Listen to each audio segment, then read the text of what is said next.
We're starting off high. We can get I a think two fools agree on that one. Oh, by the way, look, we got the wide shot.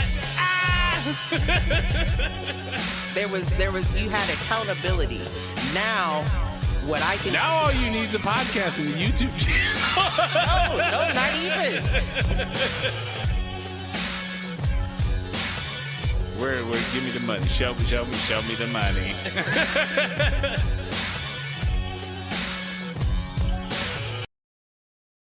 There's a Foolproof page.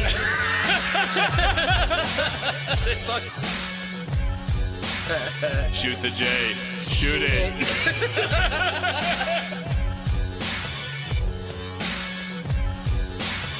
Live on Facebook.com/Foolproof Entertainment Network.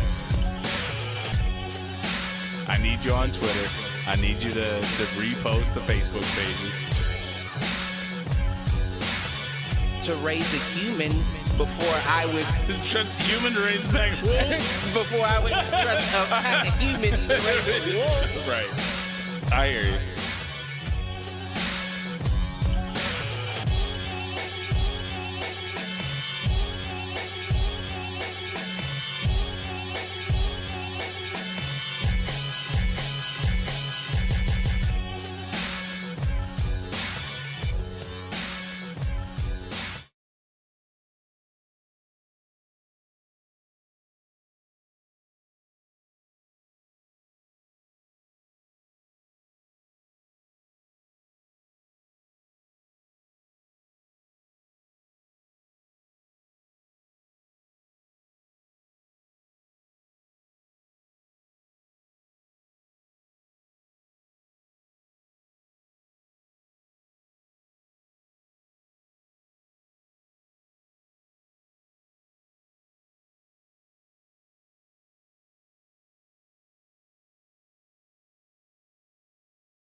I don't understand why that was muted.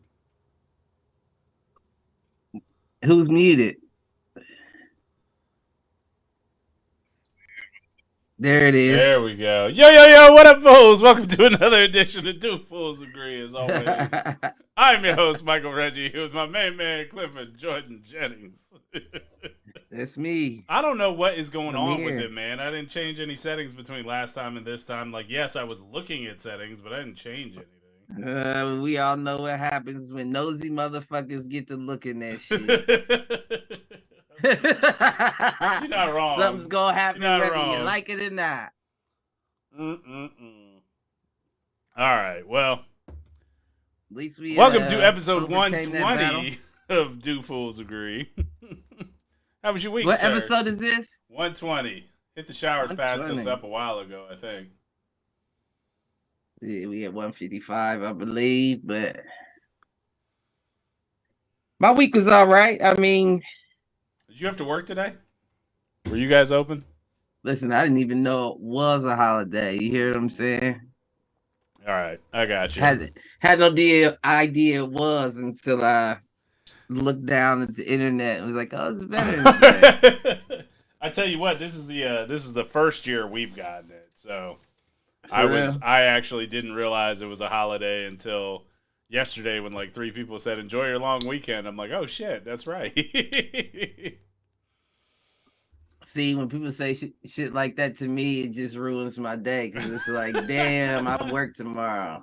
Son of a bitch. I'm glad nobody got off on me like that, right? Because then it probably would have fucked the end of my weekend.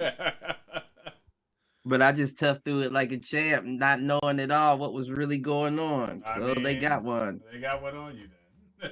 Listen, they got one.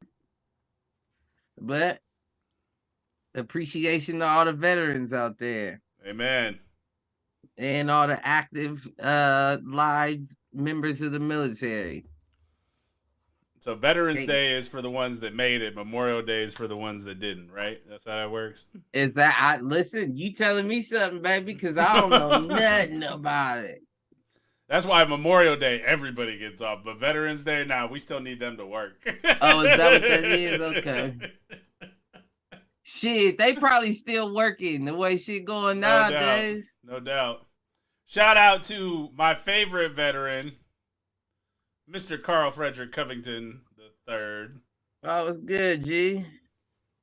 He and I, we traded this fucking TikTok message a couple weeks back. Is this white dude that looked like me, nice big beard. He gets up to the camera. He's like, "Come here. I gotta tell you something. I want to marry a straight man." I saw that. That's right. I want to marry a straight man. Guess what? We don't have to do anything. You can fuck whoever you want. That's cool. Doesn't bother me.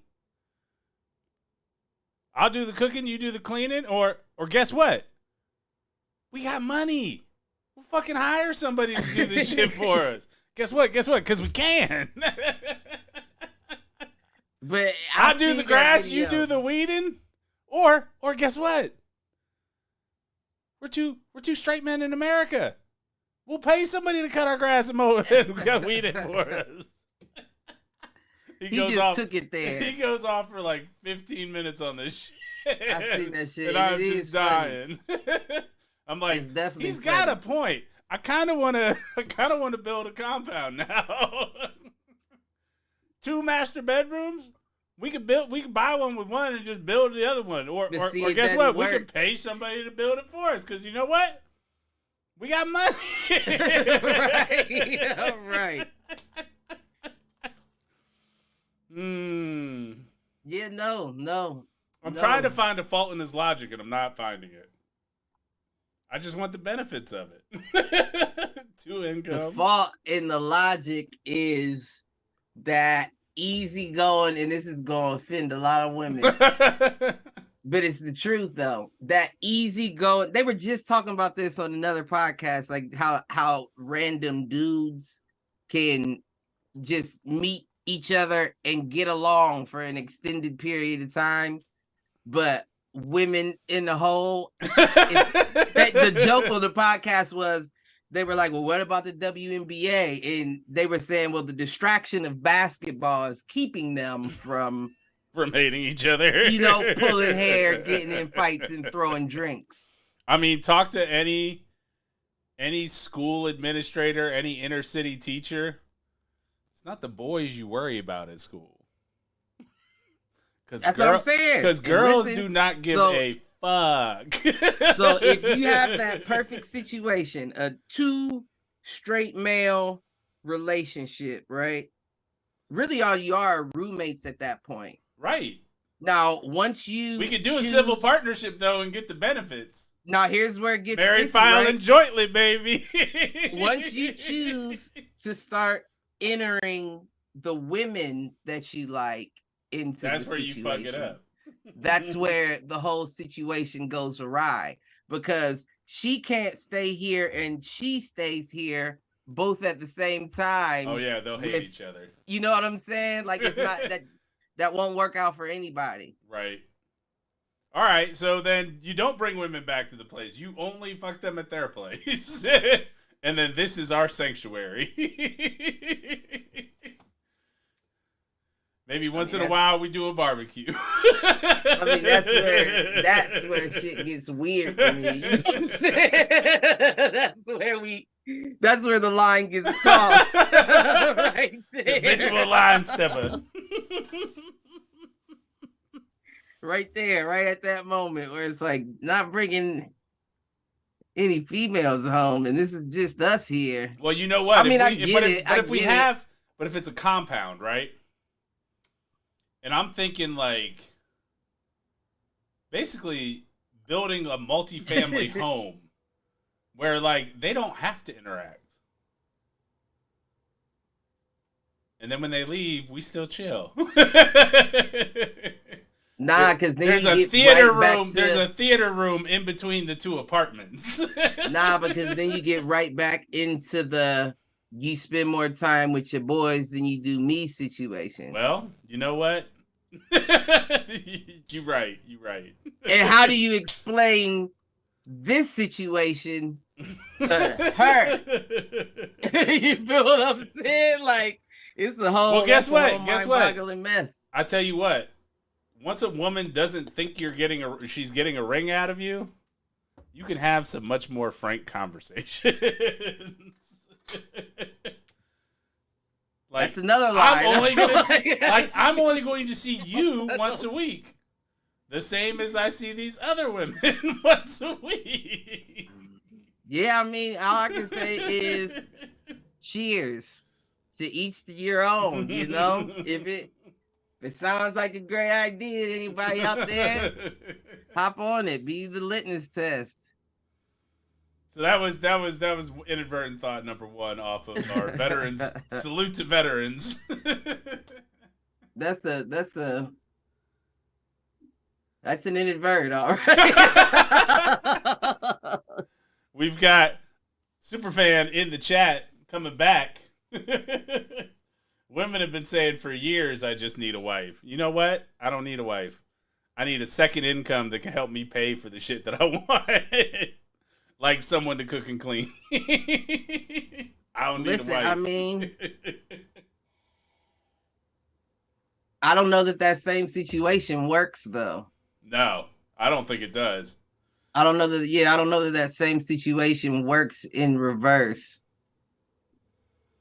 And it's a lot of women with wives that get beat. So it's not like that was the, genius thing to decide. That's true. He didn't eliminate anything. Well, and you know what? I talk about this all the time. I went to an all-boys Catholic school, right? Guess what you don't have in an all-boys Catholic school? You don't have cliques. You don't have drama. Because you know who's at the center of cliques and the center of drama? Women. I mean, I can't really speak to that. I don't. But I mean, that's your lived experience. Right. I mean, I just know. And I'm not saying all women. I am saying the ones that cliques form around. Right. Yeah, I don't even know if that applies. Because I was about to say, I remember like barber school was a predominantly male situation. And there were cliques? Not really cliques. No, there weren't. Yeah, not really cliques. They were just form around women. Yeah, I wouldn't call it a clique, but I was just trying to remember, like, I do remember a couple times where there were some issues. But I mean, I don't know. That's hard to. I don't think that would apply anyway, because while it was predominantly male, there were still women. Oh, well, there you go. But I don't think that the situations that I recall started because of women, unless it was a chest puffing contest because women were there. But it didn't. That's true. It's not always women's fault. Sometimes we fight wars just to fight wars and use the women as the excuse. I mean, I agree with that statement as well. I also think that sometimes we're a lot more willing to take things farther when there is a woman there. Yeah. Not necessarily take it farther, but it's almost a need to prove. Right, because you're not about to make me look weaker than. Well, and that's biological, right? Like, right. The ones that show dominance are the ones that got the mate. Right. Now, then that's to the point, I guess, because I've also seen a lot of situations get talked out without one, without any, women around. True. But once you get the pushing and it's women around, you can almost guarantee it's going to go beyond that. To blows. Yeah. I agree with that statement. But I'm not saying that to say that, you know, they're the problem. That's a deep inadvert when you think about it, ain't it? That is a deep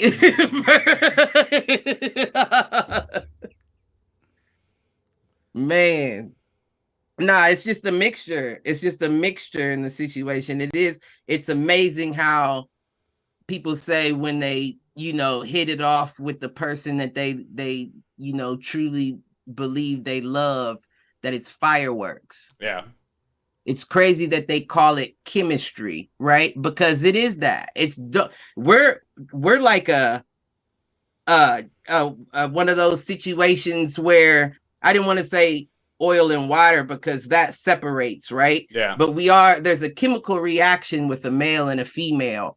Like when you put whatever that is, that sodium dioxide in that beaker and that shit explodes out the top, that's because you put those two chemicals together and there was a reaction there. Yeah. Now, I'm not saying you can't get the same thing from same sex or multiple sexes, but there's a certain reaction that comes with male and female, whether that be good or bad. You know what I mean? Yeah. So I don't know. Listen, I don't know, but I don't think I could succumb to those rules. like no women at the house. Like, but I get it though, because that could ruin the situation. You know what I'm saying? Yeah, that's weird. I don't know. You got nothing? I don't. So the other inadvertent I had. Oh, he coming with two. I got two. I got fire. two this week. That's because I haven't had any. Had the almost shocking realization, although it shouldn't be shocking. Watching my son play games and then actually playing myself. So playing Minecraft, right? Right. A lot of Minecraft is doing pointless shit until you like strike dirt and you find what you're looking for. Right. And I immediately, like, it hit me today because I was off and I'm like, well, I'm not doing anything and I need something mindless to do. So I was playing it. Right. And I hit diamond. I found diamonds, which that's like the big resource that you're always looking for. And it hit me like playing the slots. And hear me out. You do this mindless activity, basically just keep drilling into the earth and looking for shit. And then every once in a while, you find what you're looking for. And right. They give you the sound effects and everything. And I'm like, this is just like playing the slots. And now it's starting to make sense to me why, like, I can't pull Andrew away from video games sometimes. Like, between Roblox and Minecraft, I'm like, these are all fucking... And it's gamification, which is, you know, task reward. That's what those things are based on. Right. But, like... It hit me today while I was playing. I'm like, no, this is just like playing the slots, except there's less stakes. It's the same amount of time suck, same amount of like mindless activity, all to just get that like one little rush of, oh, I found what I'm looking for. I mean, maybe. Or maybe that's just your perspective. Maybe. Because, you know, like you have to understand as well, we don't hold a child's mind anymore. That's true.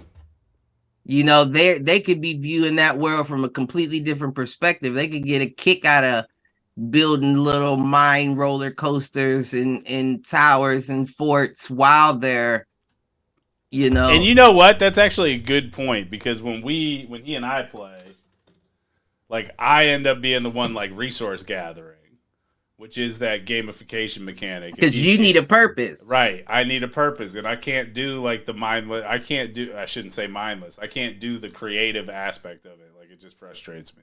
Right. So that's a good point. Yeah, I think what I see in it, viewing it from a different world. Yeah. we would need something to do. And I would think the same way you do. Like, well, what are we doing here? Right. I played it with my nephews before and all that. And it's like, and they'd be like, hold up, Uncle Cliff, let's just wait. Give me a second. I'm trying to, and I'm just standing there looking around like, what's he, what's he building? What's he doing? Then when I get the idea, I'm like, okay, let me help out a little bit. Yeah. But I didn't know that you needed to dig to get shit. Nobody ever explained to me. I didn't get the tutorial.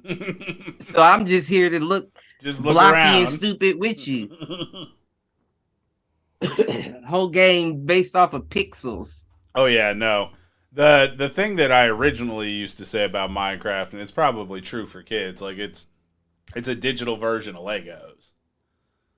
Yeah, you did say that, and I agree with that as well. And you can build shit, and I do agree with that as well. Legos are tactile, like you can make them move. Like once it's set down in Minecraft, it's just there. I promote anything that gives you some sort of problem-solving skills. I agree with that. And I don't think that those are something that you learn from a book or in school. No. Like, don't get me wrong, they teach you like that's the basis of what they're trying to teach you the whole way through is how to figure out a problem. The tools to figure out a problem, right? Right. But hands-on is always best. I agree. And even if those hands are virtual. Right, right.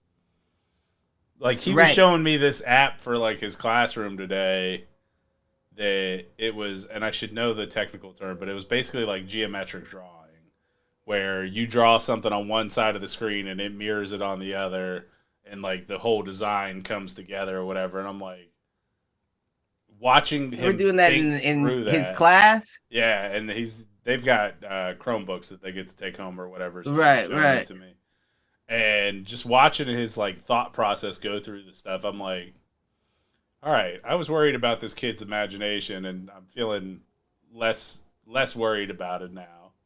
Why would you be worried about his imagination? Because he always has to be on something. You know what I mean? Like he's always got to be on a device. Like if I try to get him to go do Legos or draw or something, like he fights me on it. And like, but then seeing that today, I was like, okay, all right, he can still play. He's just looking for a way to visualize what he's playing. And I think you and I have had that talk before around that. Like, it's not the same world that we grew up in, so it's not going to look the same in terms of creativity and that kind of stuff. I wouldn't be surprised if there wasn't something genetically coded in us from how much we're on the phones and all that we pass down to our kids. Because when I tell you Karma was just turning a year old and she knew how to work the iPad and go to YouTube or Fruit Ninja or whatever it was. She knew how to put the code in. She knew how to scroll through the apps till she found hers, and she knew how to go through the videos and pick. I said, now that's insanity. That has to be something that, and I'm not saying that I didn't think my baby was smart, but that's just something that must be baked in from all of the usage that we've done over the years. So I can't imagine how our kids' are going to be when it comes to technology. Yeah. Which actually is a good segue into my inadvertent thought, right? Okay. I like it. Because I'll say it is crazy to me how ignorant the wealthy would be. Okay. We'll say wealthy because, and we've had a brief conversation about it before, right? But I heard a podcast again today, maybe not today, but this week, and they were talking about what they believe the futures to be of the metaverse and virtual reality and all that. And the one thing that and we said this before, but the one thing that they said that just blew my mind is that they believe once the technology gets better, the device isn't going to be so, like big, clunky, like all that. You'll be able to throw it on, work from it, do all that. And I can't help but think like you are fucking delusional. You're fucking delusional if you think that you expect somebody to be on a subway train and throw on their new and improved slim goggles and start typing up some shit while everything is going on around them. I don't know, man. Have you seen the... I'm going to call them trailers, but they're marketing materials for the MetaQuest Pro? No, I don't know nothing about it. So, Oculus, now owned by Facebook, or Meta, the parent company of Facebook, the Meta Quest, so the Oculus Quest, the one that we have, they just released a new version. It's fucking expensive. That's going to be the biggest thing, but eventually those costs will continue to come down. But what it does is it actually has a mixed reality mode. Meaning, where you can see, it's basically like a heads-up display at that point, where you are overlaying a digital world on top of a physical world. So you can see everything around you. There are modes in it where you can see everything around you, but then you have the digital. I mean, you can kind of do that in the Oculus, like when you set your boundary or whatever. Oh yeah, and you can see through it, and it'll show you where you are. Listen, y'all motherfuckers gonna get fucked up. That's what I just say. Y'all are cool kids. You say that, and then but the thing is once it hits a point where cell phones have hit, because remember, people would have said the exact same shit about cell phones 20 years ago. Let me explain why y'all are gonna get fucked up. Because if you remember, or what fuck remembering, cell phones aren't as readily available to everybody as people may think, right? What, 15 years ago, they came out with Obama phones. These motherfuckers still can't be YouTubers or influencers on that shit. That shit will go out. It's still motherfuckers walking around with flip Obama phones. You hear what I'm saying? So while everybody talking like it'll be as convenient as a cell phone, like yeah, still a lot of motherfuckers that can't afford them. And we can trust and believe the government issued joints aren't going to be the same as the joints y'all have. Which means that when y'all are out there in public in y'all's Oculus doing y'all's thing in y'all's world, is somebody else judging that like a chain on your neck. And we already know how crazy the world is. I can only imagine where it's going because I don't see them doing anything about prices on anything anytime soon. True.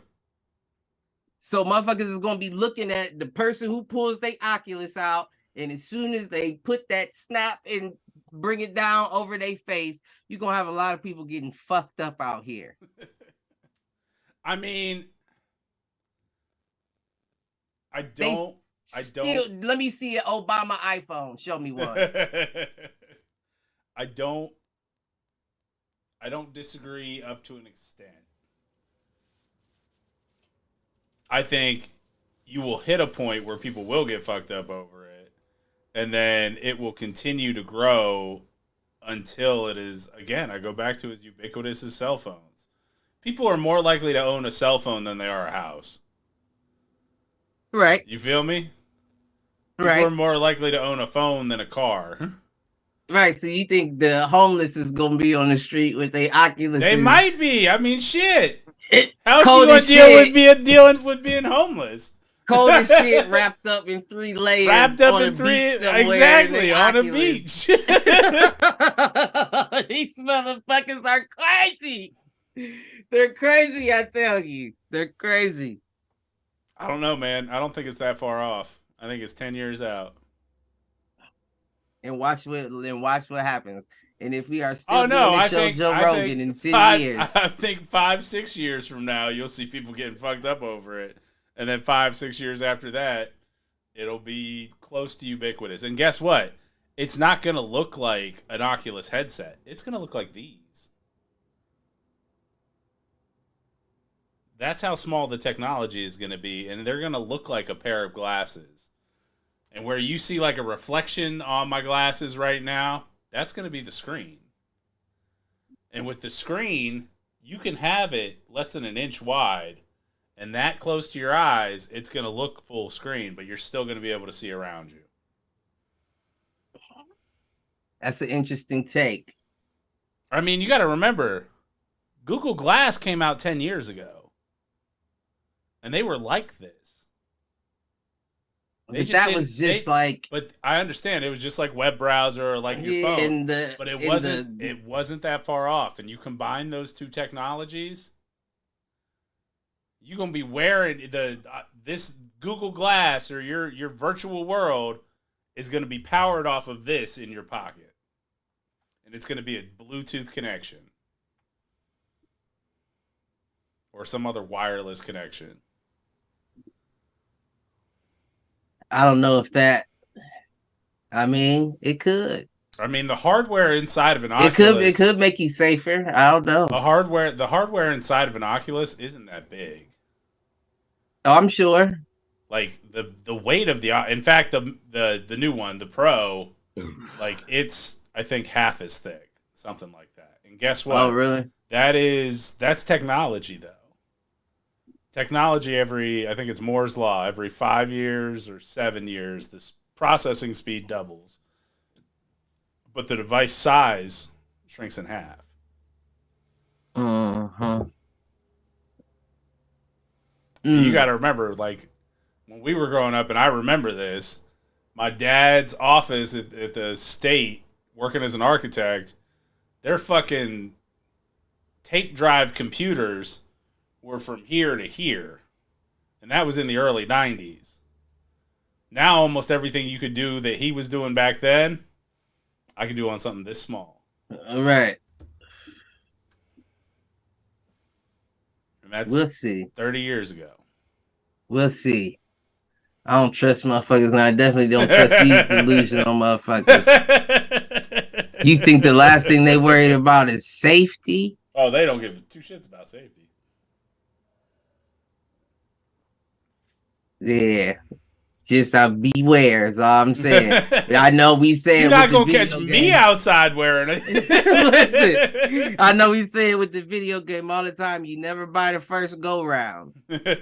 No. This is gonna be you don't buy the third go round. You may want to hold off to the fifth go round. Yeah, wait till those patches are all. Listen till you figure out what's going on there, because I guarantee if you show a motherfucker you got it, they gonna want some. Oh, no doubt. But yeah, that was my in it, Bert. All right. What we got on the table for the evening? So the title of the episode is Foolish Combinations. Foolish Combinations. I think we can do a lot with that though. I do too. And that's why I kind of broadened it. But this sparked off of that's where I want to hear more of that. My alma mater, the Tartans of Carnegie Mellon. The robots that play football. Carnegie Mellon has the longest active win streak in all of college football right now. They need to have y'all oil tested. At like 16 games. Because they need to have y'all oil tested. They won 7 last year with Coach Lackner, my coach's final season. They won the last 7 last year, and they've won 9 this year. And so the nerds are having their revenge, and Carnegie has a chance to go 10-0 this season, which would approach closing in on the record that my team holds right now in the Hall of Fame over at CMU, which is 11-0 and finishing the season 11-1. Carnegie, the current Tartans are approaching that milestone. Although we were ranked, I don't think they're ranked. But they win this weekend against Case Western. They'll finish the season 10-0. They're not guaranteed a playoff spot, but they should get one. Anybody that finishes undefeated, I don't care the division, should make the playoffs. Well, wait, did they cut the season down 2 games? No. So Carnegie...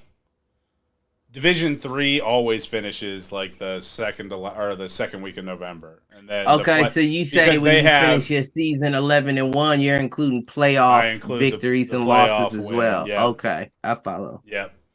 And they, like I said, they should make the NCAA's and have the opportunity to meet or beat.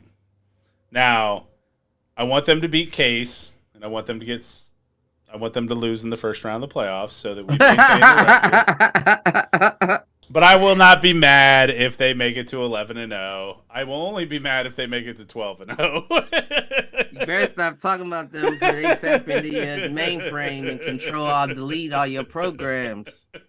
But you go shut down live on camera. That was the genesis of the topic for tonight, was a school you would not expect. A school whose only real claim to fame in football is the fact that we beat Notre Dame in like 1936. Is that what that is? And listen, well, where'd you get combos off of that? Well, because it's a nerd school not known for football. Oh, I guess I see what you're saying. So I thought this motherfucker was foolish combinations for a second. foolish combinations. And that was really kind of where we started off in our chat, like you and I talking earlier today, was things that kind of unexpectedly worked. So the other one that I kind of looked at was like people who have like transitioned careers later in life and like ended up widely successful. And I didn't want to do it. Interesting. And it's a little harder to look at that because a lot of the times it's somebody in the sports world who like switches sports, right? I don't necessarily. Yeah, that's a good one to place. But the first thing that when you said that, the first one that pops into my mind is Will Smith. Yeah. The rapper actor transition was so seamless. You almost look at him more as a actor than a rapper. I agree with that. I think that's a good example. And that's kind of the same way with like Jamie Foxx, right? Like, I don't Jamie know Foxx is just But entertainers are another one that it's like, okay. Right, because you get into the I guess it's a combination, right? Because if whether you become an actor or a singer or whatever the case may be, chances are you were in theater when you were a child. Right. You feel what I'm saying? And in theater, you did do acting, but they also had you singing in there. So the combination, with that isn't so impressive in my opinion. Like I agree. The singer actor, because I guarantee you did both most of your life. Yep. That's the only difference is that's a stand-up comedian as well. But I'm sure you did monologues. Right. If you took any kind of acting classes, right? Like, yeah. So that's not as impressive to me as rapper actor. But athletics, I think that's a little different as well. I put that high up there also because if you're great enough to go pro in two different sports, that means half of the time you were sacrificing the ability to train at the other. Yep. No, completely agree with that. But it does make you wonder, like, if you had fully dedicated yourself, would you have been even better in one of the two? You know what I mean? That's the coach's question, but it's a good one. Right. It's a good one. Now, the ones that I like the most are the crossover athlete to actor. Okay, give me an example. Terry Crews, right? Dwayne "The Rock" Johnson. Yeah, The Rock being the other big one. Like that to me is impressive. Now, The Rock's a little different, like because of pro wrestling, which is acting. Like there's a lot of acting in it, but I think what you overacting. Right. Well, but that's what it is. That's what it's designed to be. And what I like about him is that I think it was almost as much like carryover of his persona as it is like he just carried over his work ethic around it too. Because I don't think there's anybody harder working than Dwayne "The Rock" Johnson in showbiz right now. Like, dude, and you and I both, maybe in general though. You and I have both talked about like there's a little bit too much saturation and like I don't want to see him anymore, but he puts in the work. Now, do I feel like he's the same character in every movie? Yes, I do.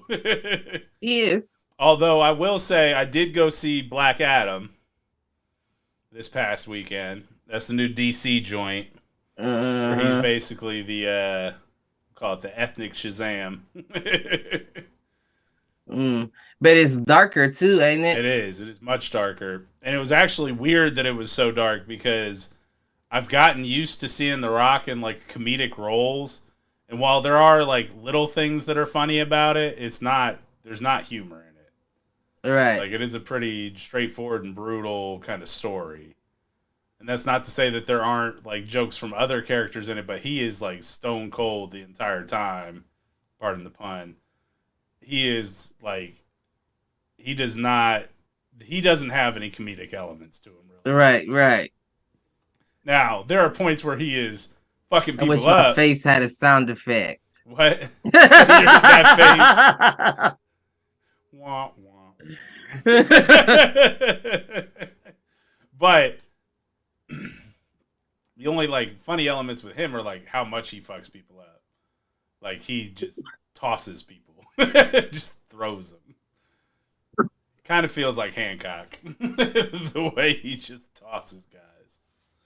I'm dying. I saw. You all right?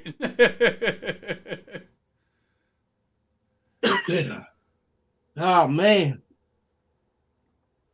Wrong pipe. All right, I'll give Cliff a minute. So I'll talk about Black Adam. So overall, decent movie. Felt like The Rock kind of went back to, I don't know. Black Adam to me felt like the Mummy that The Rock was in. And I'm not talking the Scorpion King where he was the main character. I'm talking about like just kind of like the hulking bad guy. So it was interesting. I mean, first one in a while. I'm actually more interested in seeing Black Panther 2 or Wakanda Forever. I'm curious to see, the trailers for that one seem to harken back to, like, the fact that Chadwick had passed. Right. And so, like, they're mourning T'Challa, but they're really mourning Chadwick, and I think that could be interesting. Yeah, I would like to see what that Black Adam is about, just for the simple fact that I'm not, you know how it is, I'm not big on superheroes kind of shit. Yeah. So I like it when it goes a little darker, overboard. Yeah. And it's interesting. Did you see Thor: Love and Thunder? Probably not, because it's on Disney Plus and you refuse to get it. Can't support the Nazis.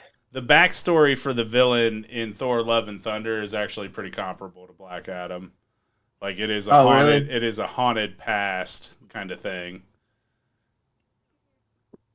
And that's a twist at the end of the movie, so I won't go into it too much, but yeah, I get into shit like that. But yeah, so that was good. But circling back to the unlikely combos, I mean, like I said, an athlete crossing over to acting or crossing over to another profession is big to me.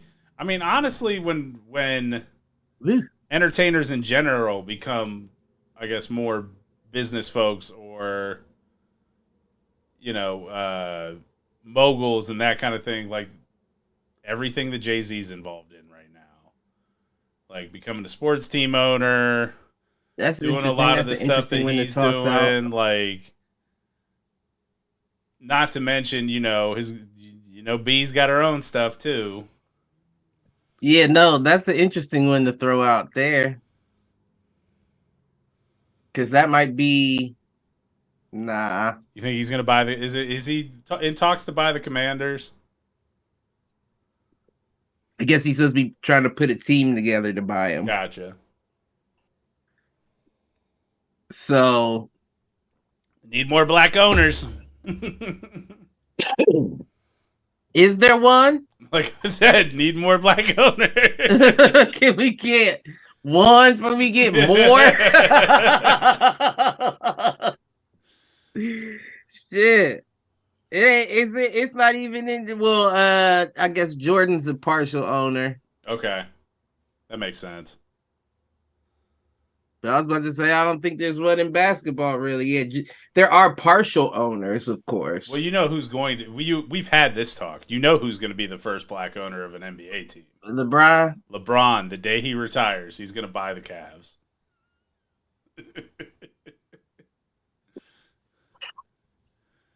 I don't know if I like that. Just saying. I do not know if I like that. Would you rather him buy another team? Yeah. Really? Yeah, I think let's separate the two. I think LeBron's too hands-on. I don't think he'll let the boat row, just let it cruise. I think he'll try to take over and he'll be an owner coach. Right, and I don't he'll be a general manager. While I love his game, I have always criticized his decision making. He's gonna buy the Cavs and bring Bronny to Cleveland. I mean, I'm not against Bronny coming to Cleveland. Bronny's not gonna be his dad out the gate. You know what I'm saying? So I definitely wouldn't mind him coming there and playing, learning the game. Is it true that Bronny did an interview where he said he'd rather play against his dad than play on the same team? I don't know. I'm gonna have to look that up. I had seen that at one point. I wouldn't doubt it, but it didn't come across my radar recently. I know it's in a commercial. Is it? Yeah, it was LeBron who actually posted it. But and I can't even remember what the commercial was for. But there was basically these father-son combos. And he didn't want to do that. Kids talking shit. And he's like saying, you want to play against me rather than with me? Yeah, he don't want to do that. Yeah, that's all promo, like you said. Yeah. Because that's not something he wants to do. On the reverse side of that, I would love to be LeBron in that situation. Beat down your kid?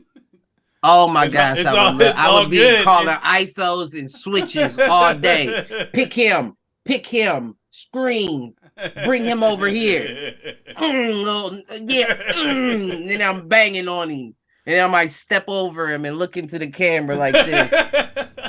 It's all good unless he beats you. It's all good unless he beats you.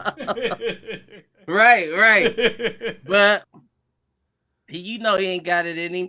Well, let's find if he go to the Cavs and LeBron's still in LA, he might got a chance to beat him. But that won't be because he's spending all the time on the floor. So LeBron will be all right. What other foolish combinations?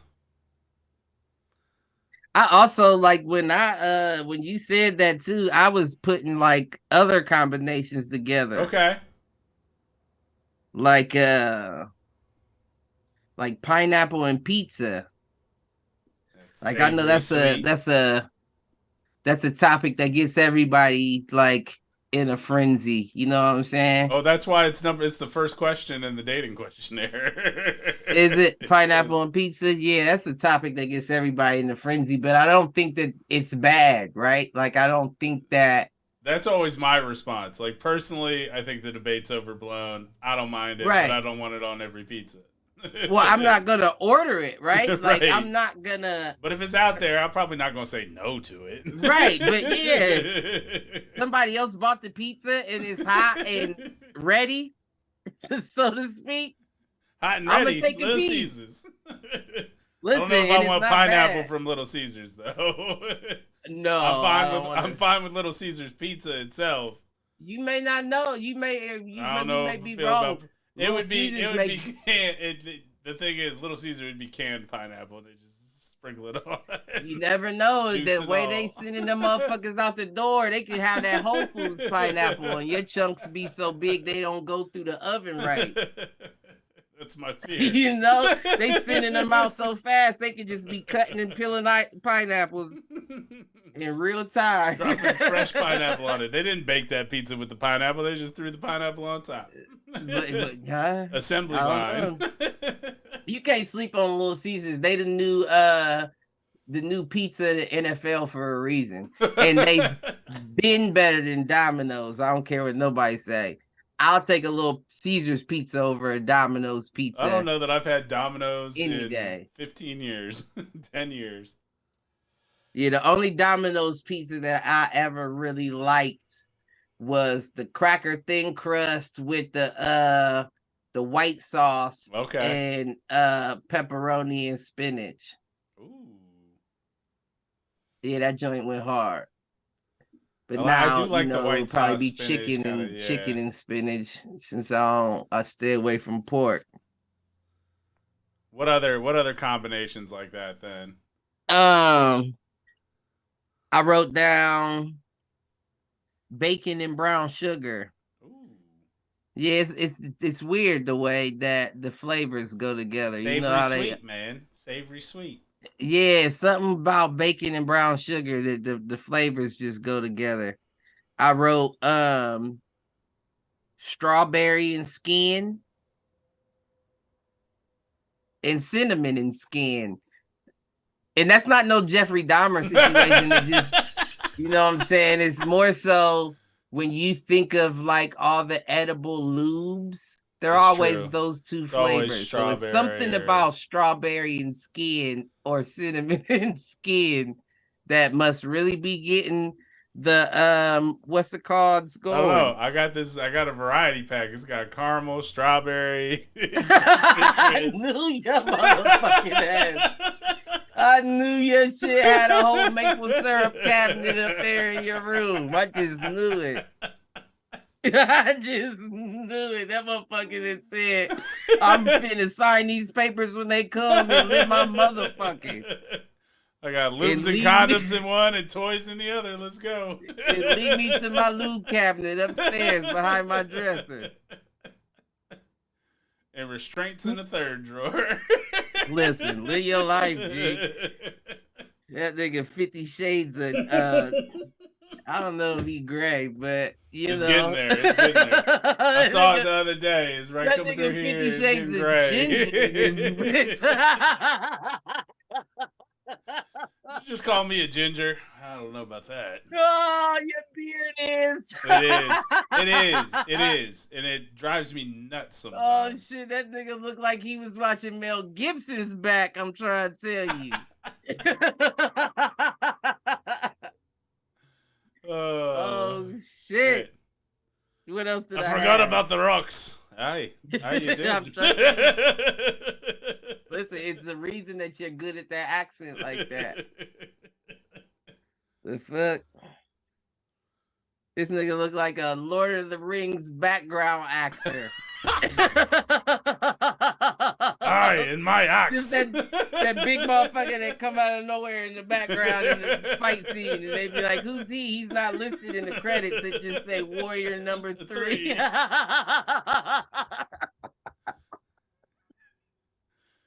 All right, I'm done.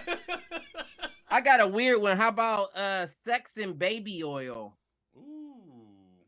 And I say that's a weird combination because like that's a children's product that can't be replicated in the bedroom. No, and it's a very unique scent. It is a very unique scent. But I'm saying though, you can't. There's nothing else you can use to get. You can use other massage oils just fine. Now most of those smell of like chamomile and lavender, but what's the difference between lavender and baby oil? It's different scent, man. It's definitely. I mean, I get it, but there's lavender, baby oil, baby oil. And listen, unless you got that one oil that unscented shit. Because I don't need the smell. I just need to treat all the senses, man. You said what? You gotta enjoy all the senses during sex.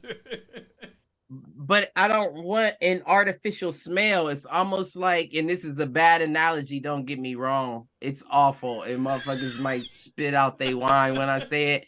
But it's like a scented trash bag. I don't want a scent to mask the person I'm with. You feel what I'm saying? I get that. So whether it be a baby oil smell, a lavender smell, a chamomile smell. Well, once you're down here, you can't smell anything else anyway. Now you being ignorant. Oh, that nigga being ignorant, man. There's a reason why they come back.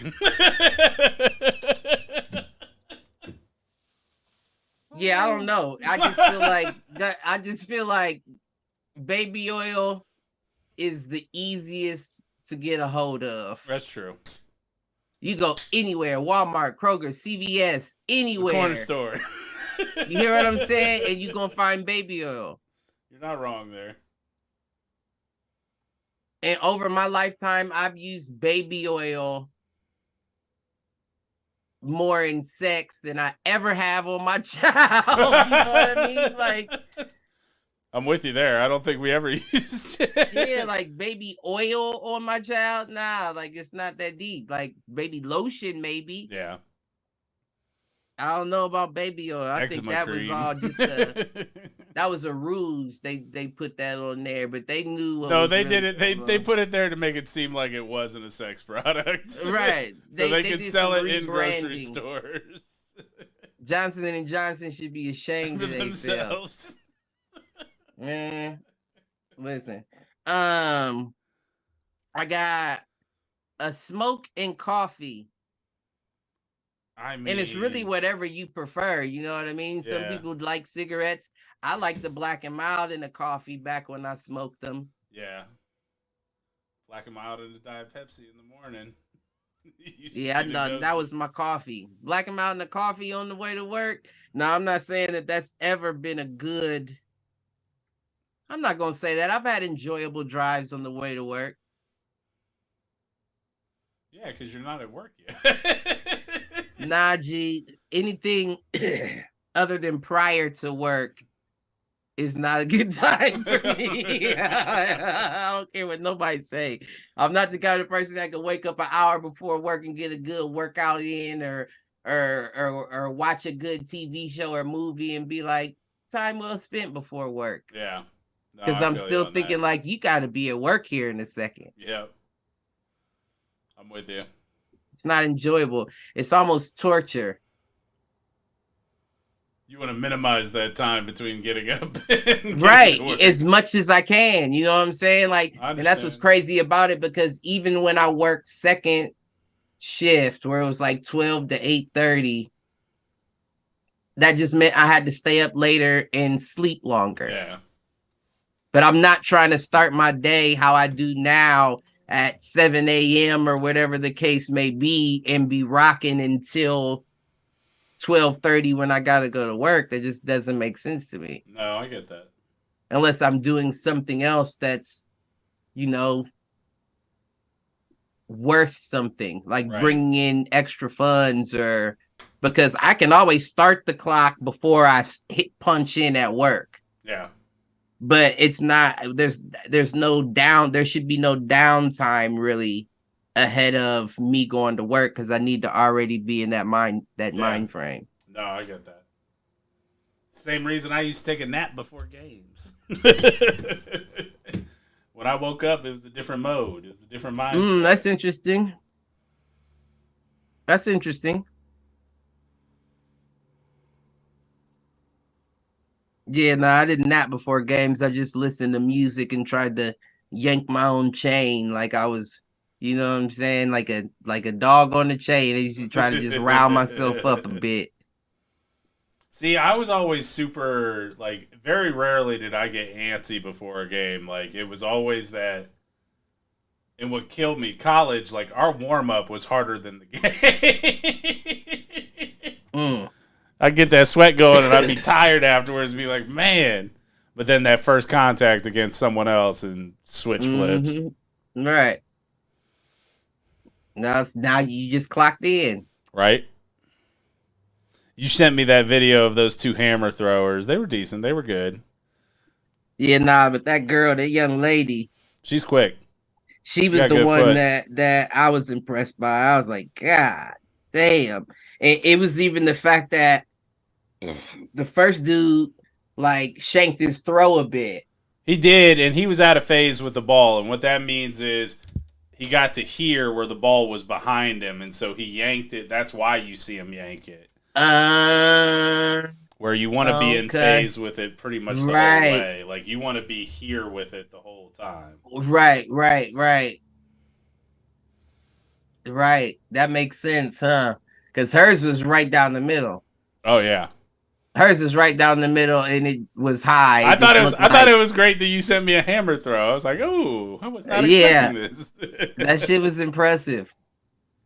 Much more impressive than when I was doing it. I was slow through the circle comparatively. Really? I mean, for my size, I wasn't bad. Like, I always had quick feet, but you could tell even that dude, and even though it was in slow-mo, like, his speed through the circle was pretty good. Hers was phenomenal. Right. He was in the rain or something, wasn't he? He was. It was wet where he was at. I was like, that don't even look safe. It's not. Let me tell you. Yeah, his was concerning. Hers was just nice. That shit was nice. I like that. When I was in the rain. Let me say him that. When I was in the rain with Hammer, inevitably, at least two of my throws, I was clipping the fucking ground with it.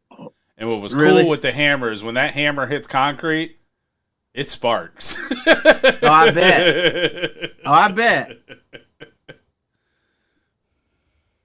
Ooh, I would like to see that. I want to say the Western PA Championships. I sparked it a couple of times. For real? Because that meat were your throws all right? Cold. They were all right, and I think I took second or whatever. And that was a meet where we had Division I schools with us. Okay. Listen. Throw that hammer, dude. That was my event, man. By the end of it with track, my last 2 seasons, hammer was my primary event. I placed in our league meet in all 3 events at different points. Like, it was weird. My freshman year, I placed in the shot, indoor. Right. My sophomore year, I placed in the discus. My junior year... You placed in the long jump. My junior and senior year, I won the hammer. And I think I placed in the shot again. Shot was like the most infuriating thing ever. So in college, they do it in meters and centimeters. I hit 13.99 twice. So 13 meters, 99 centimeters twice in my career, and never broke 14 meters. And that is a spot. That is the spot difference in who's marking the throw. Right.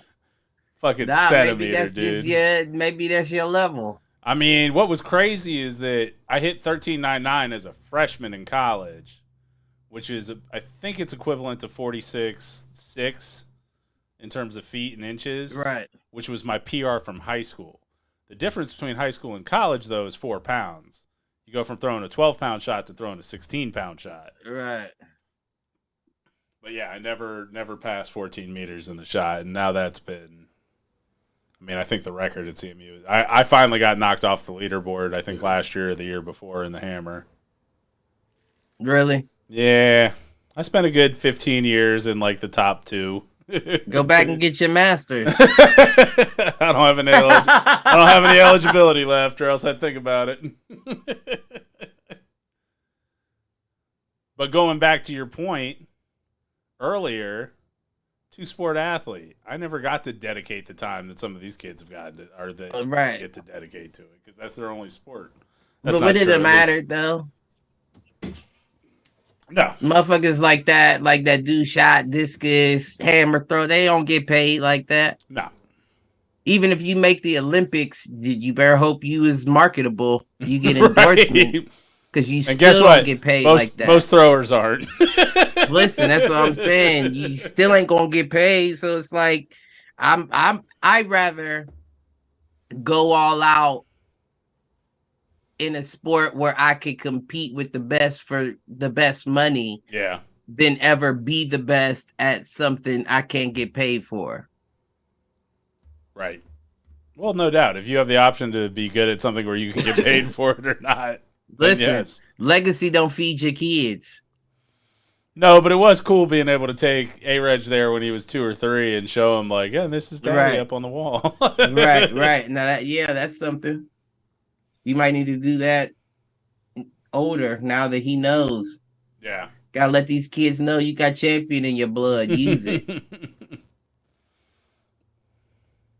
Mm-hmm. Oh, circling back to the CMU thing, that was actually one of the cool things, is that longest active win streak is actually between the coach that was there for 45 years that I played for and the new coach who's in his first year.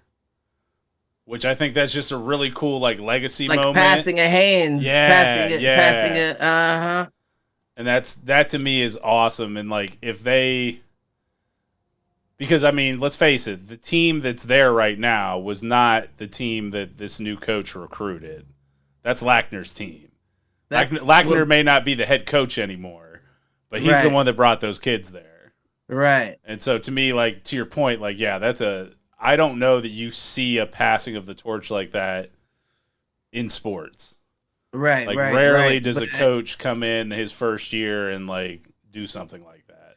I'm not trying to take nothing away from that, but what do you expect from artificial intelligence?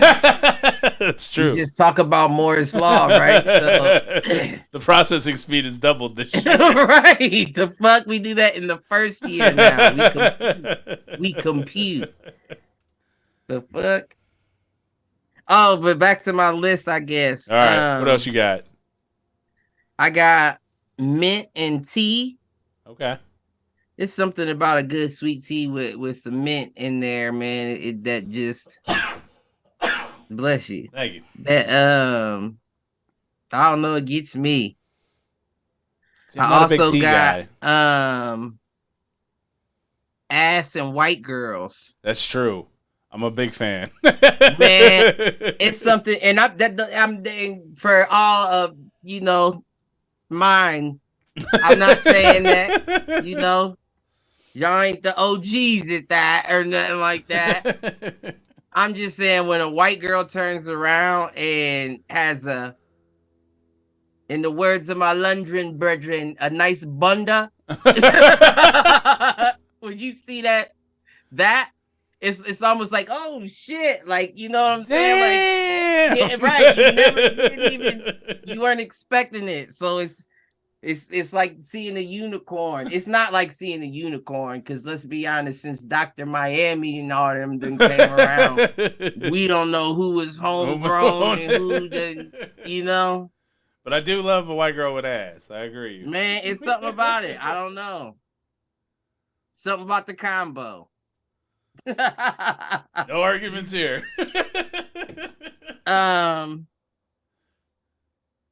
Only other one I got, you guys, shout out to my guys, Stevie Wonder and Paul McCartney.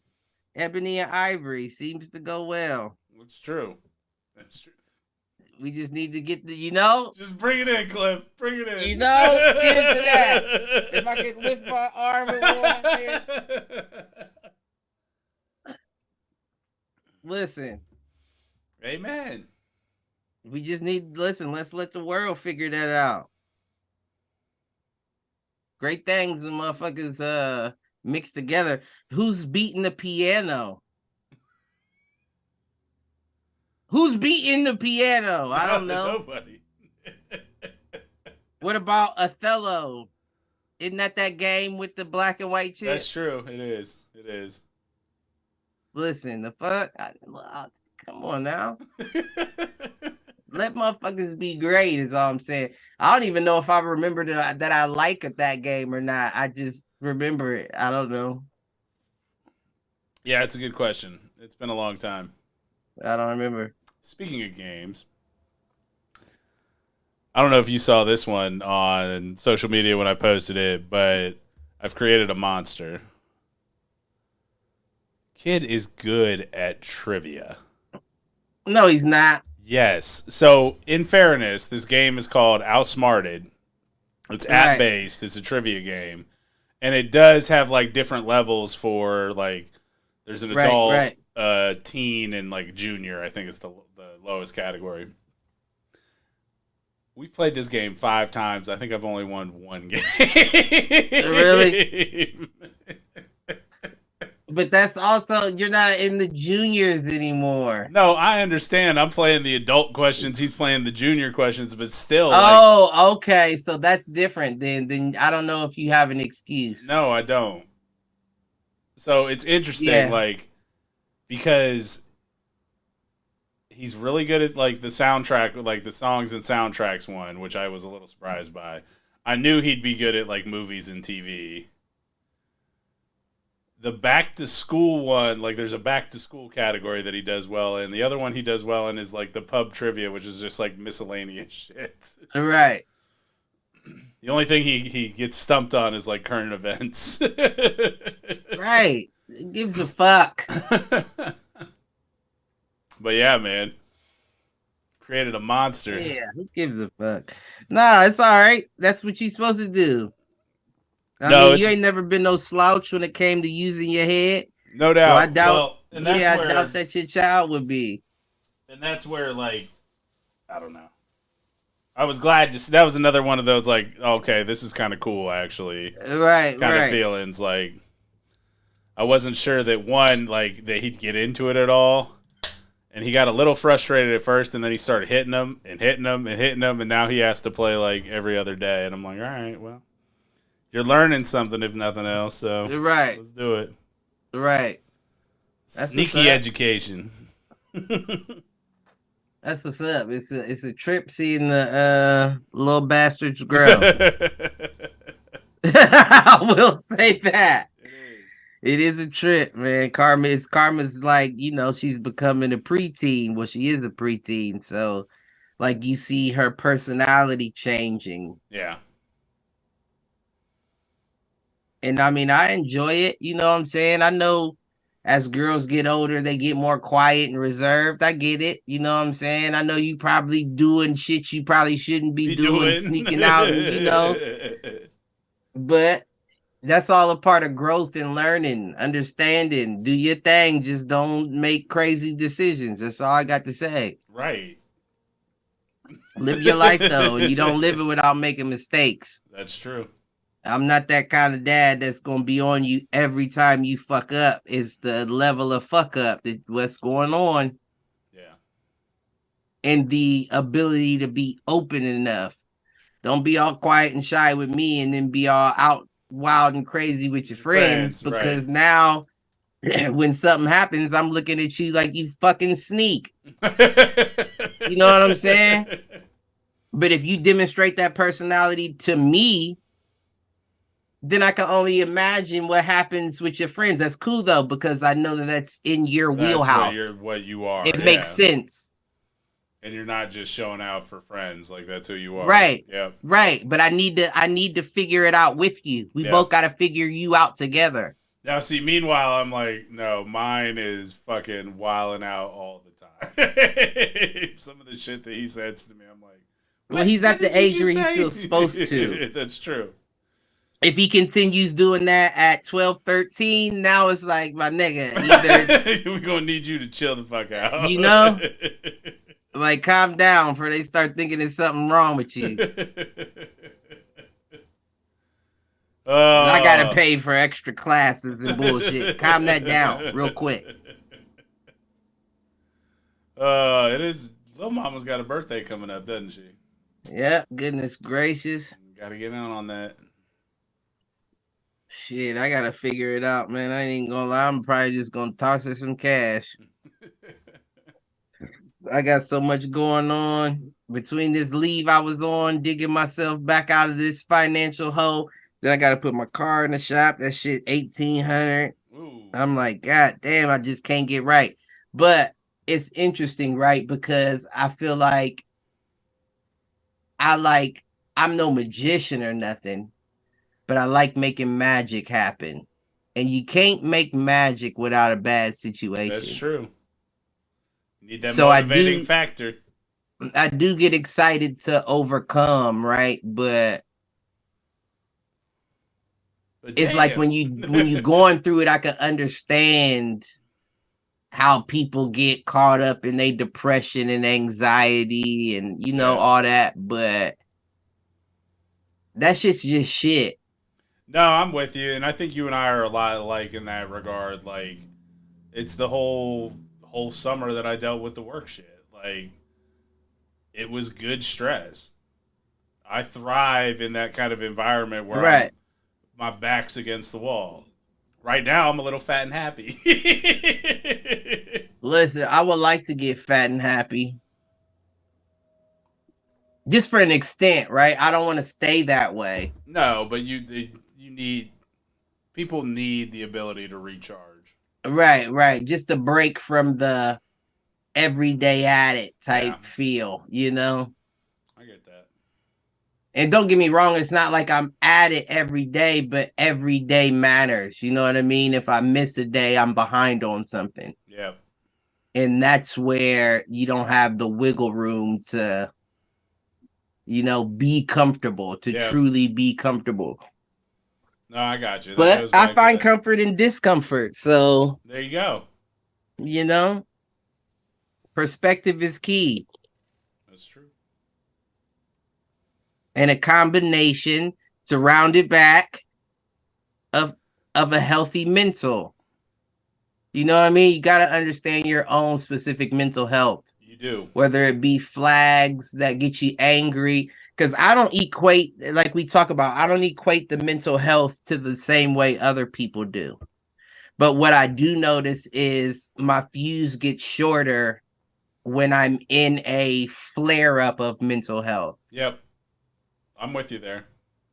I will.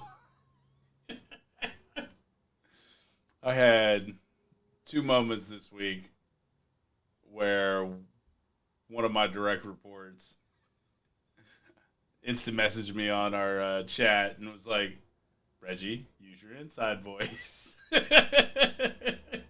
I literally uttered the phrase, I uttered 2 phrases this week that I wasn't proud of it, but the 2 people who I said it to got the message and everybody else around them was like, covering their mouths.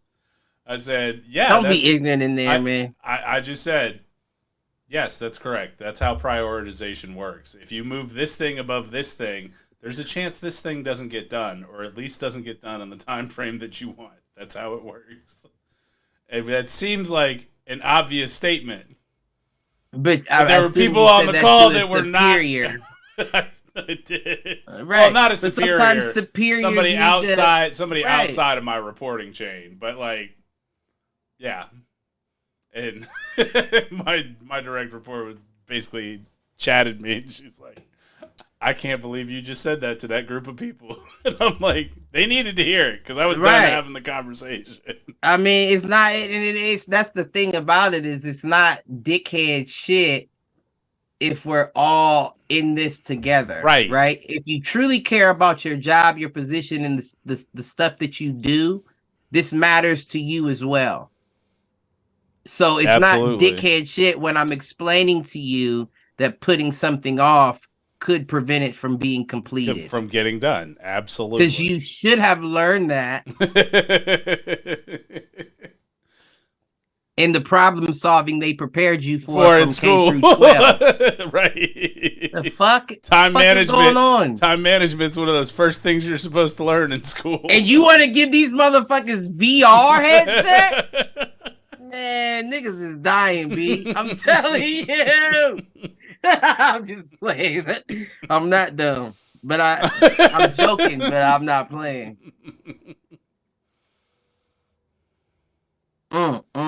Hey, question. This one popped into my head the other day. Yep. That boxing game ever come out? No, but it's making headway. Okay. Yeah, it's still making headway. I'm dying for a new game, dude. They're releasing footage, and they even came up with a name now. It's now being marketed under ESBC. I always wondered why they called it Esports Boxing Club. That's the name of your company. Right. That's not a game name. No. So now it's Esports Boxing Club Presents Undisputed is the name of the game itself. And they have been making headway. I think they've been releasing videos like about a release trailers. date. Okay. But I can't remember what they said it would be. It's probably gonna be early next year, like February, March 23. All right. There's another big one coming out in February. I'm not a huge fan of the series, but I'm intrigued by this game. What? Hogwarts Legacy. You know what? I'm not gonna lie, right? I was unaware that there had been Harry Potter games. Yeah, me too. Don't get me wrong, I'm not a big Harry Potter fan, but it does entertain me to a bit. And I was wondering what kind of world they created in that game. And that's where I'm intrigued by it, because what it sounds like is you're basically a new student at Hogwarts, and it's an open world. Your choices matter. You create your person, right? Yep. Role-playing game. Yeah, I can't say that that one didn't catch my eye as well. So that is the one that's kind of on the radar right now, because they haven't. I don't think they've set a release date for Starfield, which is the one I'm waiting for. What's Starfield? Starfield is from Bethesda. So Skyrim, Fallout. It is like a new sci-fi Skyrim. So it's not that one you used to play. No, but it's in the same vein as Mass Effect. Yeah. That was what it was. Yeah. I actually went back and was playing Mass Effect a little bit, and I just fell back out of it. I couldn't get back into it. But there's a new Mass Effect coming out too. The problem is they keep talking about these games, and it's been fucking 6-7 years now. I could get into it now, I bet. Oh, I bet you could. Yeah, back then I wasn't having no sci-fi shit. Now I feel like we're coming to a point where sci-fi is becoming actual. Mm-hmm. You know what I mean? Blending the line. Right. And once it becomes a reality, or we're knocking at the door of the reality, I start getting interested. Well, but I don't like fake shit. That maybe have to be a future topic, and I'll have to, because I want to do some research for it, but like, where are we in our like space missions at this point? Like, I know we sent another rover to Mars, topic. And like, but what plans have we published around like a colony on the moon? Like, that was a thing at one point that we were talking about. Yeah, I can see myself getting enthralled in that research. And I mean, and tied to that, like, what are the latest advances in like propulsion technology? Because that's the big thing holding space travel back. I think what they're trying to do is build the what's-the-name, right? The Ion, basically the Ion engine. It's the I can't remember. So I know I'm gonna sound ignorant in my description, but the last video I was watching about it, they were talking about harnessing the power of the closest star to, power the engine. So it was almost like a ship with a satellite on the back of it. And the satellite would gather all of the energy, basically the solar energy, push it to the ship. They almost described it as like a space sailboat, okay, like a space pirate ship kind of thing, where the satellite would catch the waves of the energy from the stars, catch and push energy. It. Yeah, no, that's what I heard they were working on. That's interesting because that is something that's popped up in sci-fi before. Like, basically solar sails. And I've never seen none of that. So yeah. I ain't pulling out my ass. I seen it somewhere, and they said that that's currently being worked on. I just don't know how far we are. They said that right now they believe that would be the best way to travel to different galaxy type shits. Okay. So the most efficient, fastest way would be that way. So that's what I heard they were working on. But that goes back to our video game talks. Yeah. We thought that bitch was going to release in February. Right. We've been waiting years for a lot of good titles. You know what I'm saying? Speaking of good titles that we're waiting on, is NCAA still on the target for 23? Right. I haven't heard. I haven't heard anything about shit. it. You are absolutely correct. That's a good question. But I did hear that they are coming out with a new Assassin's Creed game, and they're going back to Ubisoft to do it. So it's not supposed to be like that trigger fighting game. It's supposed to be how it was before. And I'm interested in that. Nice. I picked Valhalla back up the other day, and that's another one that I tried to get back into it and I couldn't do it. Yeah. It was free on. It might not have been free, but they do the 75% off, and I think it was $5.49 on PlayStation. And I was thinking about getting it, but I just can't get into that style of the game. It's not the same as what it was. Which is disappointing because I feel like you were real excited about them going to Egypt. The Vikings. Oh yeah, the Vikings too. Egypt was the first one I was excited for, and I played that one, and I was like, this just isn't it. Yeah. And then the Viking one, the only reason why I didn't play it is because I know it's built the same way. Yeah, and it's the combat system's janky. I don't like it. I don't like anything about the whoever controls the new Assassin's Creed. So I'm excited that they're going back to the old way, and I want to see how they do it. Because I think that the what was it? They call it Ezio's collection. Yeah, the Ezio collection. Yeah, I think they're only selling it for. It might have been on sale when I saw it, but it was $11.99. Probably right now, if it's not on sale, it'd be $19.99 at the most. Those are the best Assassin's Creed games that were ever made. Oh yeah, by far. The Ezio's collection was by far the best. And it all was together. Everything was chronologically. It was just that. That's what makes you fall in love with a game franchise. Oh yeah. And then to change it like that, right after that, to what you changed it to. It wasn't right after. It's almost like they licensed it at that point. You know what I mean? It went from being a holistic story to being oh, we've got a game like this, so let's just call it Assassin's Creed. You know what? You know why you might be right, and I think I can prove it, is because Assassin's Creed moved to the pirate combat for a while. Yep. They had the Assassin's Creed Rogue, the Assassin's Creed Black Flag, and I think there was another one. I did still like Black Flag, but yeah. I like Black Flag a little bit for the colors and you know what I'm saying? It was vibrant. It wasn't Rogue was real gray. Yeah. And just out on the ocean in gray. I got bored with it. Yeah. The one was a little different because, you could hunt for sharks and all that. That was interesting. But to my point is now you see Blood and Bone. Yep. Which is off of that. It's a copy and paste of that game, damn near. Is that game out? Is Blood and Bone out? It should be. Oh, wait. I might be getting that confused with. Yeah, no, it's not out. I'm getting it confused with that. The jokey one, the Sea of Thieves. Okay, gotcha. But they're still copy and paste of each other. Yeah.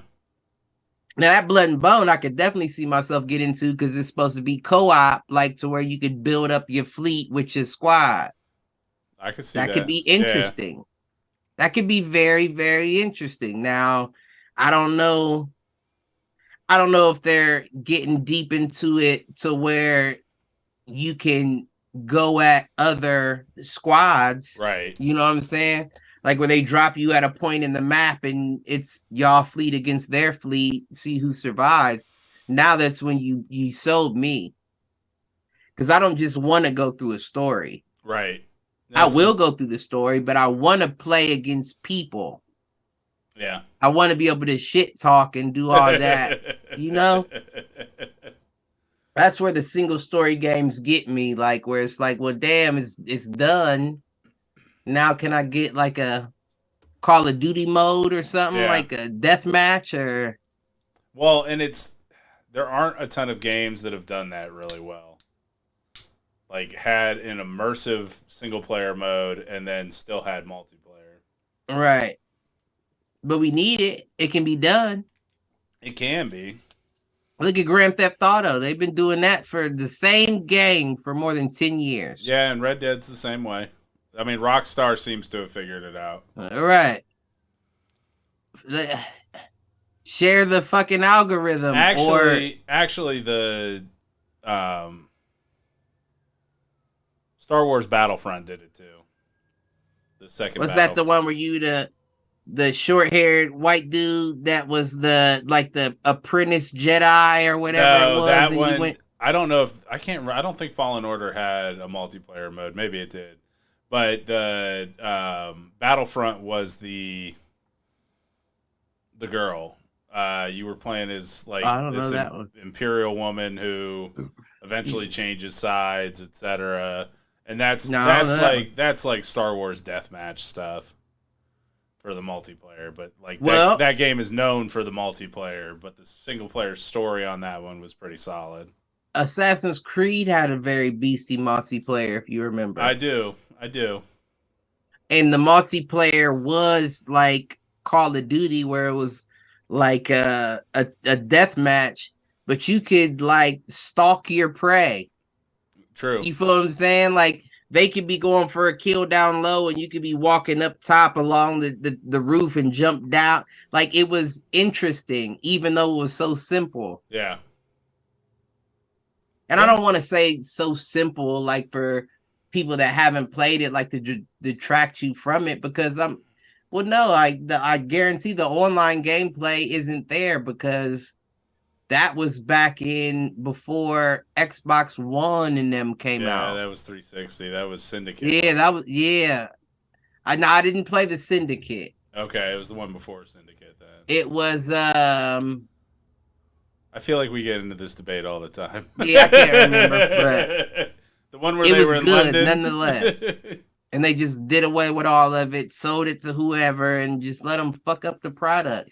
That's what I'm saying. Motherfuckers you start stepping on a product, and then it becomes something completely different, and you fucked it all the way up to the point you got to give it back. And that's where, like, there is one company that's done that well. Obsidian has done that well, where they've picked up like the Fallout games or the Dishonored games and like done ports off of them or spin-offs off of them, but have used the same engine. Like Obsidian. You talking Game of Thrones with no Jerry Garcia. Right. You talking Harry Potter with no Caitlyn. No, I'm just I'm just playing. No, but you're right. And like it's funny because you see that in entertainment across the board. Like we, as a Star Wars fan, like the Han Solo movie is not a bad movie, but it's not Han Solo, and so people hated it. Wait. Oh, you mean the new one that came out with the young boy that played it? Yep. It wasn't bad. It wasn't bad. It's not that it's bad, but it's not Han. It's not right. It's different. It's not Harrison Ford, right? But if you had done but if you had done that same story, and it was a different smuggler, a different bounty hunter, I don't think that movie gets the hate that it got. Okay, I follow what you're saying now. And it's the same thing. Like I see it in games all the time too. Like they'll put the title on something, and I'm like, but this isn't that kind of game. Like fuck a game. Mario 2, America every day. That's the name of that's the outline. But it starts all the way back in like the 90s. Super Mario Brothers 2. That is not a Mario game. Super Mario Brothers 2. It was some game called Doki Doki Panic in Japan, and they reskinned it in the U.S., put Mario on top of it, and said, this is Super Mario Brothers 2. I don't even think I remember Super Mario's 2. It was the one where like you had to pull and I remember 3. You had to like pull up turnips out of the ground, and you could throw them, and there were these birds that shot eggs, and like it was. I might remember dumb. that. And what you find out at the end of the game is it was all a dream. It was all a dream. I might remember that. Yeah, I remember 3. I remember 3 is one of, if not the best video game of all time. Yeah, right. Right. That's the yellow one where he has the raccoon tail on the cover. Yeah, right. That is one of my favorites. Wait, is the second one the one where you can play through the game with different characters? Yep.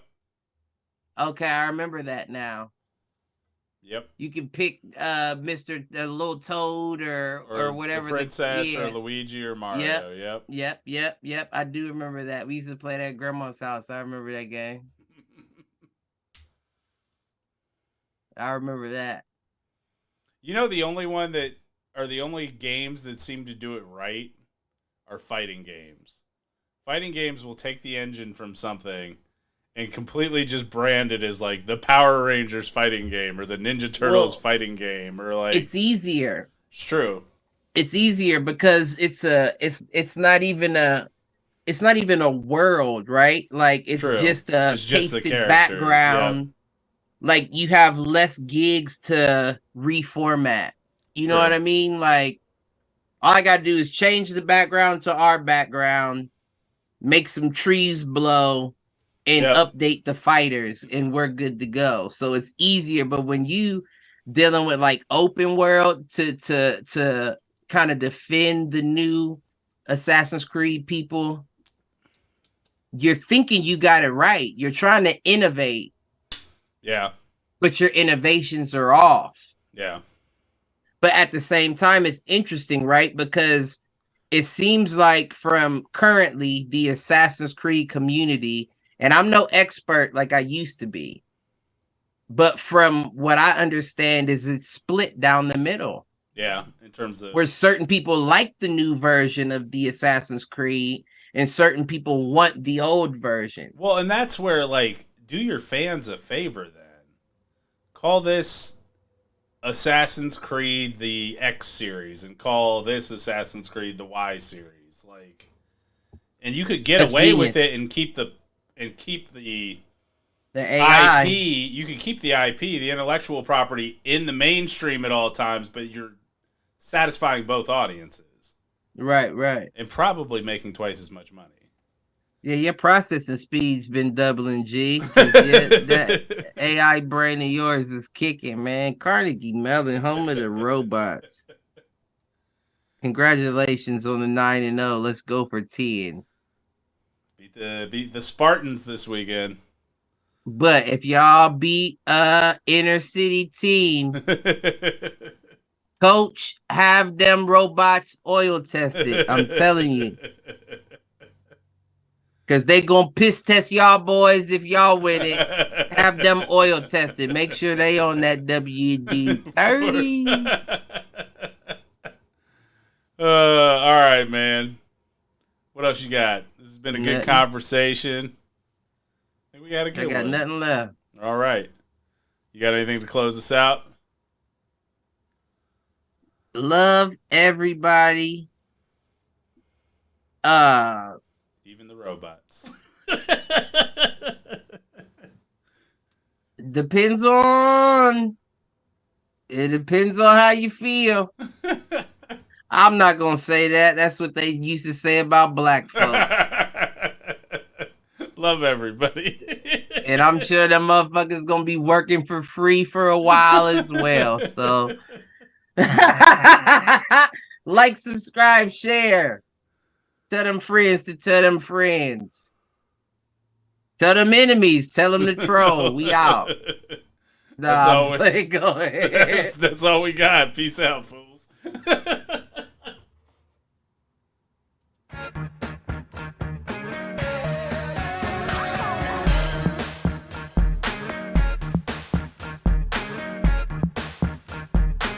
Oh, fuck. I gotta text my guy. You remember Anthony Perry? The name sounds familiar. We played with him in Greenway, and he went to Christ the King. He was good friends with Anthony Youngblood and them. The goofy one, like, was funny, jokey. He's the one that owns the first black brewery in Ohio. Okay, all right. And right now, Aaron just texted, or no, he called me. That's how I knew it was serious. He called me probably like 3-4 days ago and said, "Hey man, Anthony Perry just contracted my dad to build his brewery." Nice. And that's what he said. He said that's big because my dad's not doing it for nothing, and he's not